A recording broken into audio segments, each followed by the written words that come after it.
we now have our panel, which is great. And I want to introduce friends. You guys were wonderful for coming on. So I'm going to bring Emma Lawson, who is newly at Kate, and she's got a wonderful title. She's the CMDO, which I think is really emblematic of the future. We don't really need a CMO. Do we need a CDO? We have a CMDO. So she was recently at Skims as well. She leads global brand, retail, and digital growth for one of luxury's most distinctive houses with a focus on disciplined expansion, modern commerce, and protecting brand integrity at scale. Come on down and high five, my friend. All right. Next, we have another friend, Dina Rosenbloom. She is the CEO at Hair Story, and she is a seasoned beauty and brand leader with executive experience at some pretty cool places: Creed, Unilever, Carol's Daughter, and Bumble and Bumble. Bumble.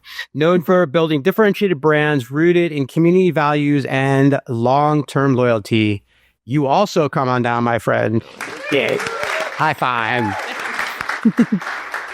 I feel like this guy really needs no introduction, but I will give you one anyway. David Katz. He is the EVP and Chief Marketing Officer at Randa, whom you all probably have not heard of, but are all most likely wearing something that they manufacture or sell.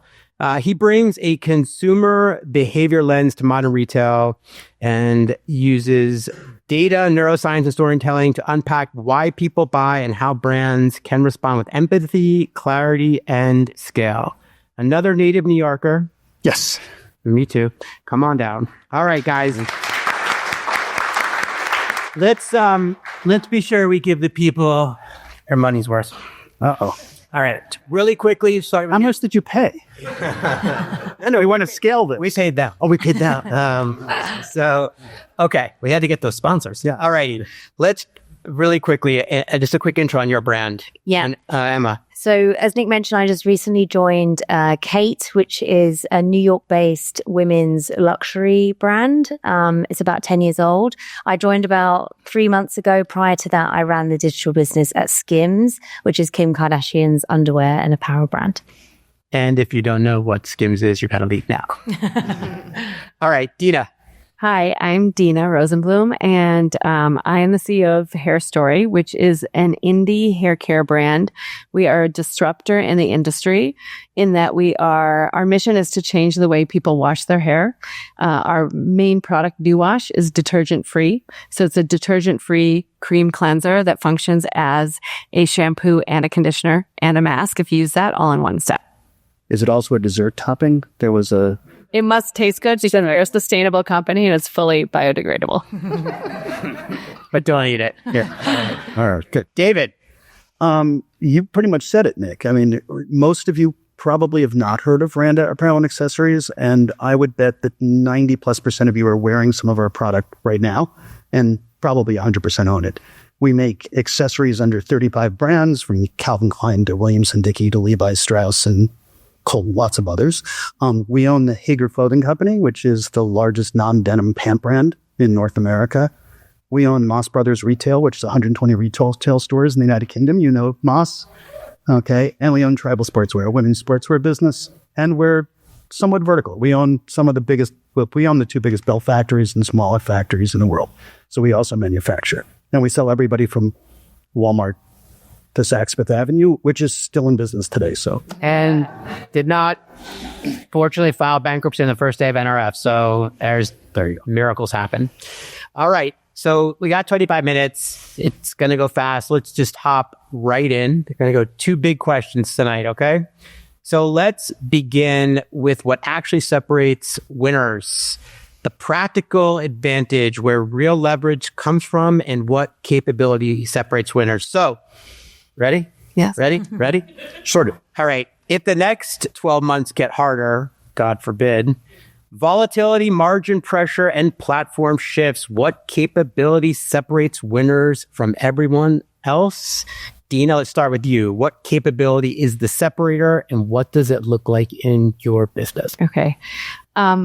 I would say that just staying true to your brand mission. As I mentioned, we have one product that's really the main key force in our brand, although we do have a full line of products, but really staying true to continuing to message the product in the way that we have learned in 10 years actually works and resonates with the company, with the customer, and just ensuring that we don't go off topic. Agree? I do agree. And I think coming from the world of luxury, consistency of the brand codes is the fundamentals to being successful in luxury. And so I think that brands who are very crystallized on what their brand stands for, the brand DNA, and how that shows up across all customer touch points is half the battle when it comes to luxury success. So it's different in luxury. Yeah. Well, I think there's what you're talking about is the mission and what you stand for. Luxury is a little bit less mission driven necessarily than it is emotive and really about desirability and brand equity. So I'd say there's some differences, but ultimately it's about that consistency of message. And I would agree, having come from the House of Creed, and I was there for a decade, and it's a luxury fragrance brand, so very much the same. You have to really, it's a little bit of a different behind the scenes truth in that you probably don't move as quickly, and you have to continue to message the equity of the brand and ensure that it's still aspirational to the customer, particularly if they're spending close to $1,000 on a fragrance. So going back to you, Emma, for a second. So then you mentioned flexibility. So then where are you building flexibility at this point? People, partners, inventory, or tech? A lot of my focus, particularly the past few months coming into new business, has really been on people and the structure of people. And one of the things that I think is very pertinent to this topic of winning is making sure that your team knows exactly who owns what, who makes what decision, so that you can move efficiently in terms of growth of the business. So I think having the right people in play, but making sure they are really clear on what their individual roles and responsibilities are. Got it. So David. Nick. I feel funny saying David because I'm about to say I ran to scale, right? Goliath. I mean, then what capability separates winners and what do most brands underinvest in? Well, I think in today's world, a lot of us had insights into our customers and their consumers and their behaviors. Mm-hmm. I think what is underinvested and what is lacking is courage. And by courage, it's the courage to make decisions. I would argue that indecision is the largest expense in our cost centers, more than inventory, more than people, more than anything else. A hesitation to make a courageous decision when things are changing is an enormous cost and an enormous burden. So that's how I would. So I guess give me the headline. I mean, give me a headline on that topic, right? I mean, legacy. And then give me an example. A legacy process, legacy leadership, legacy principles have a tendency to slow down quick decisions that are required in an unstable, volatile environment. And I think it's safe to say we've been in a volatile environment over the last year. At our company, one example, there was this thing that happened in the first quarter of last year called tariffs. And it created a certain amount of destabilization. Many of our products, and we ship over 100 million units of product a year, were sourced from countries that were going to have significant tariffs. We didn't know how long this was going to last. We watched pretty quickly. It was changing almost week to week, country by country. We didn't wait for stability. We immediately put teams of people into resourcing and distributing differently, buying from different countries, buying from different factories. We started working with our brand and our retail partners pretty much within a week or two of that day and saying, we're going to make decisions based on what our best guess is with the information at the time. And that gained us maybe not always market share, but thought share. and leaders and showed our leadership and partnership with all these people as it was happening. Now, we had the advantage of having a balance sheet to support that. Privately held company, not public, and we could afford to kind of take that position. I want to add to that actually, because you reminded me of something that Hair Story also was faced with under the tariff situation. For us, it was more on the manufacturing side, and we had just finalized all of our packaging, and it was supposed to get on a boat the day after the announcement was made that the tariffs were going to skyrocket from China, and because we were a David and a small, nimble organization, we were able to have a plan where we actually moved around our manufacturing, which I don't think that a larger organization would be able to do as simply unless they had, obviously they own their own manufacturing, but we were able to kind of redirect packaging and filling. Yeah. Well, I think it was a quick decision. Important to note that kind of diversification and change isn't like some magic bullet. It's a very expensive insurance policy. You're diversifying this, you're changing the way you do it, but cost and speed and quality very rarely can all be improved simultaneously. So there are trade-offs involved. And that was tough, but we enabled people to make those calls and make those decisions in real time. Do you raise a price? Do you change a factory? Do you turn down an order? Because it just isn't going to likely be profitable and it won't cost you much in the terms of market share in the future. Tough decisions. Anything to add to that? No, I think also when it comes to that level of agility, again, I'm coming at it from a luxury mindset, is the stability from a customer facing perspective, and then the ability to rearrange behind the scenes where people are focused so that you can, achieve the efficiencies you need in those really tense moments. But to the customer, you are demonstrating consistency, which again is the crux of brand longevity. Got it.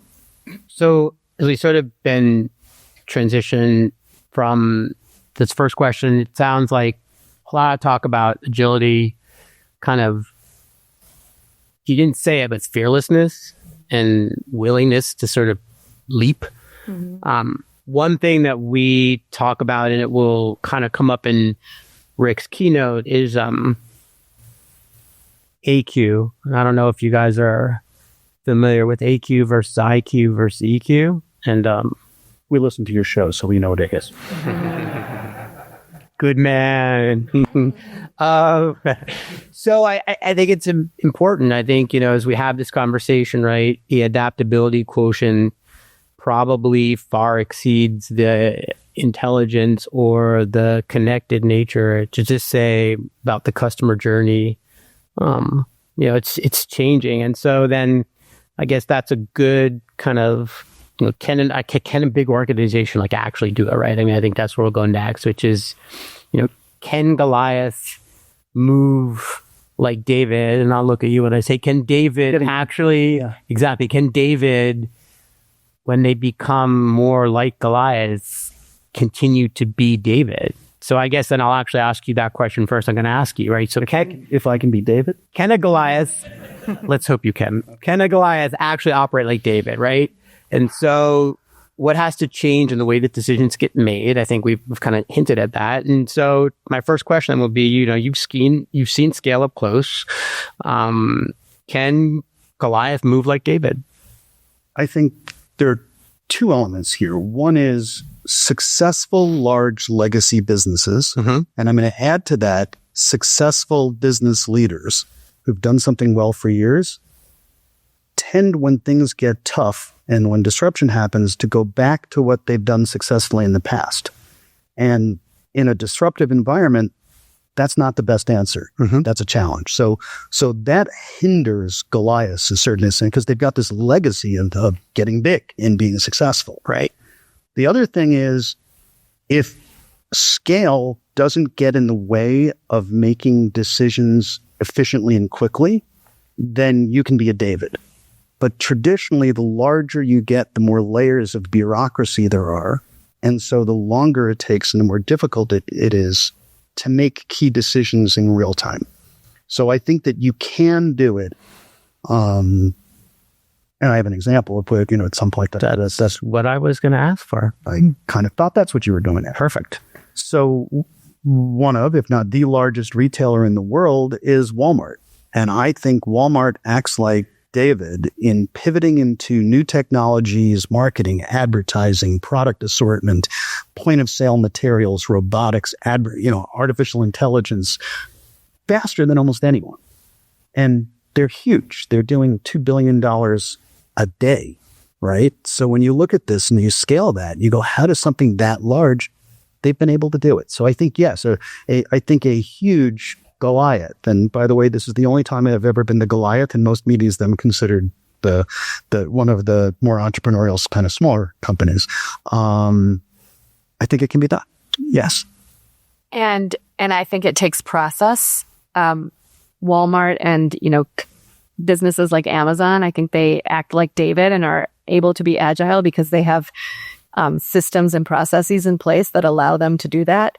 And I think for a smaller organization like Hair Story, we also have processes and systems in place, but we are able to break it, much quicker and rebuild it much more quickly as well. But I think, some organizations don't have that kind of process and decision making from what I would say was from the top. I think you have to have a decisive leader at the top because that will then trickle down, to the leadership team, to other members of the organization.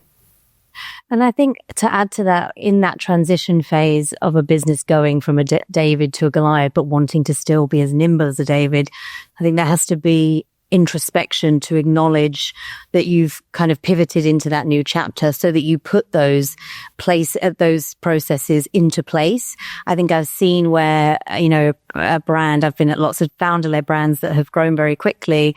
And if you try to still operate as you were, when you had a small room of people and you could deliver one message and everybody runs in the right direction, that's when things start to get messy. The message starts to not distill all the way down to the people in your organization. So I think there needs to be a concerted effort at some point to say, how do we make these really agile decisions, but get the right forums in place, assignment of responsibilities, etc., so that people can, like a Walmart at its stage, can actually move as fast as it needs to. So there needs to be a moment of acknowledgement to actually, set yourself up to be able and to jump on something you both said, there have to be some rigid guide rules and that are not flexible.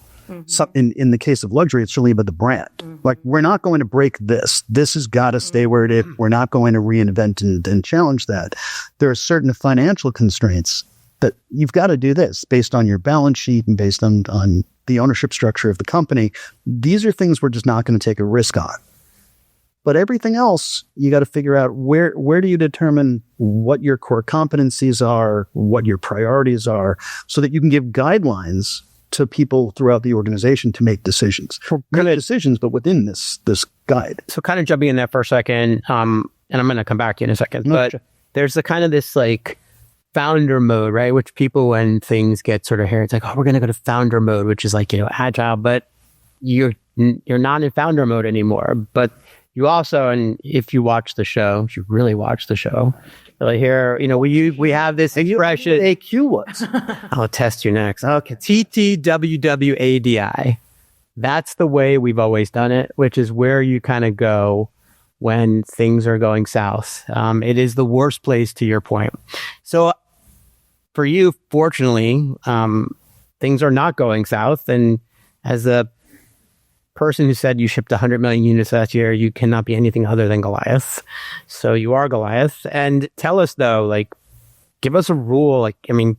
Give them a rule, something that you established or that you killed last year to sort of, evolve to this place or just show this change. We lowered the number of people who can say no.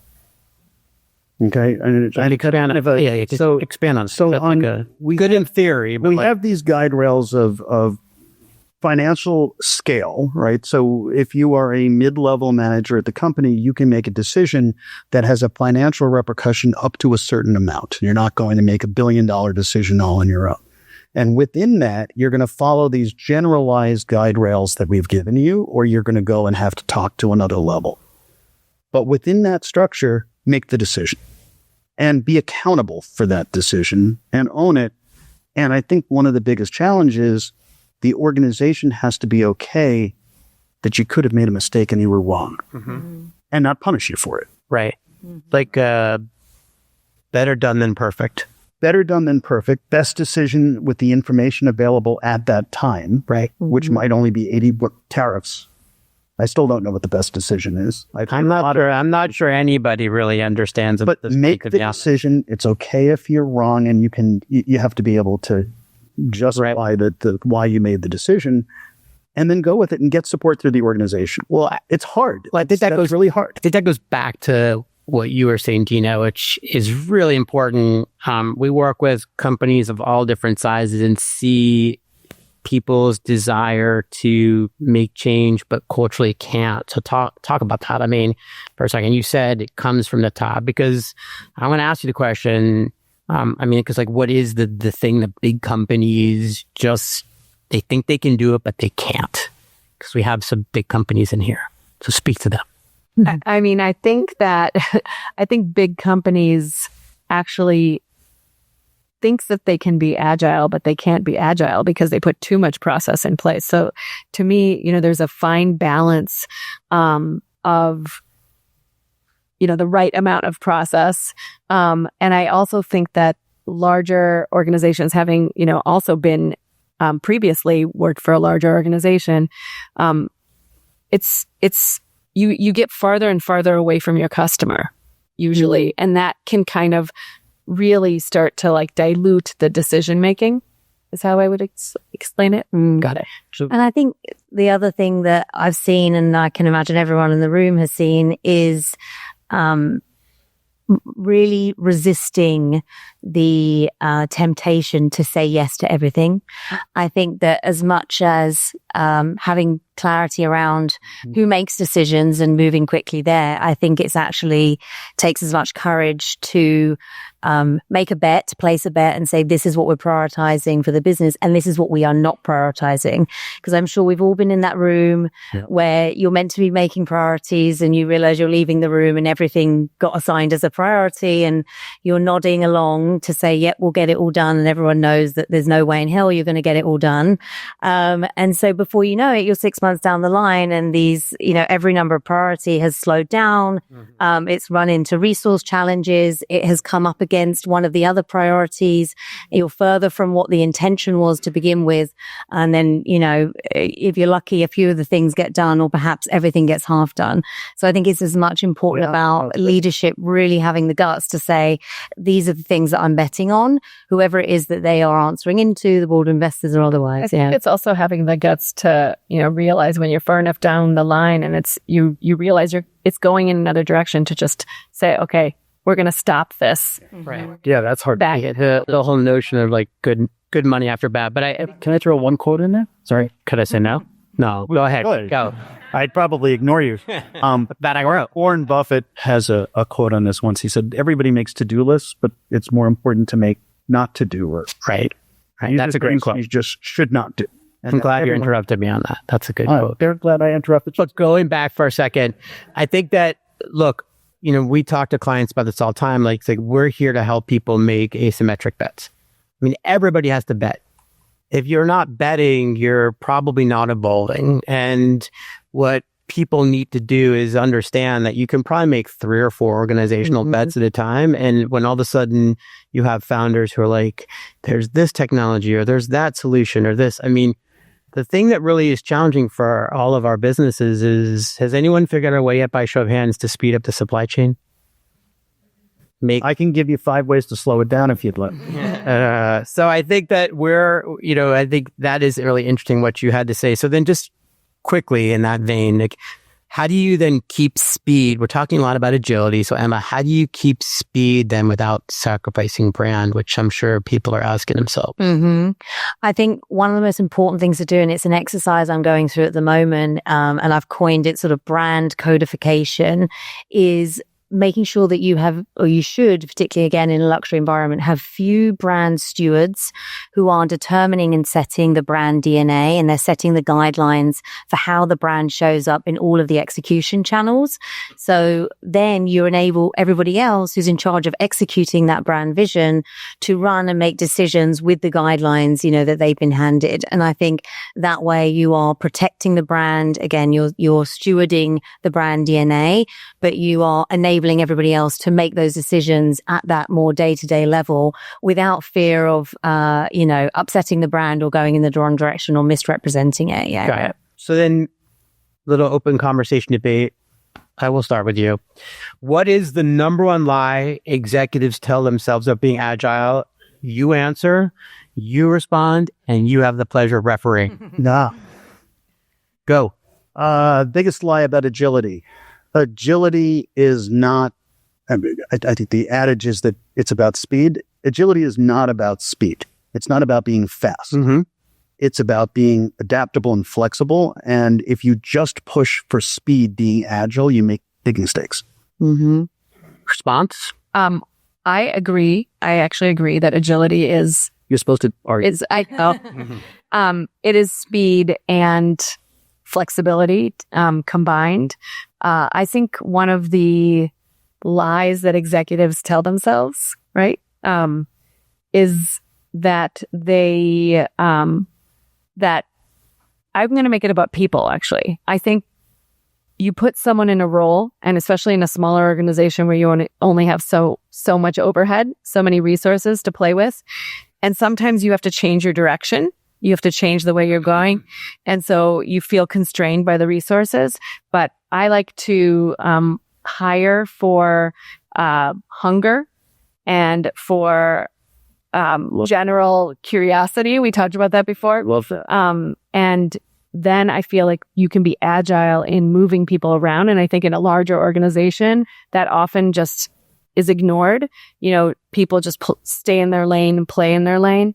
And I think really you should, if you have a talent base and you have to change direction, doesn't mean that you have to hire a new person. Sometimes you can actually, there are transferable skills. Well, I was going to say, I think the bridge between that and maybe where it does start to shift is in a smaller organization where, yes, you want people who are hungry, who can kind of grab what needs to be done in that moment and be adaptable and have a great attitude about that, adaptability. As we were saying earlier, then as you're transitioning into a place where you need to make sure that decision rights are very clear. Yeah. You're enabling those people to make decisions on the day-to-day, but you're guarding some of the decisions that really have to be sacred. That's where it's kind of there does need to be a little more structure involved, but not at the hindrance, of the organization. Yeah. The other thing I might throw in on the agility discussion is often, at least we see this, agility is the enemy of efficiency. They spend a ton of money becoming hyper efficient and getting better and better and better and tons of CapEx on a process.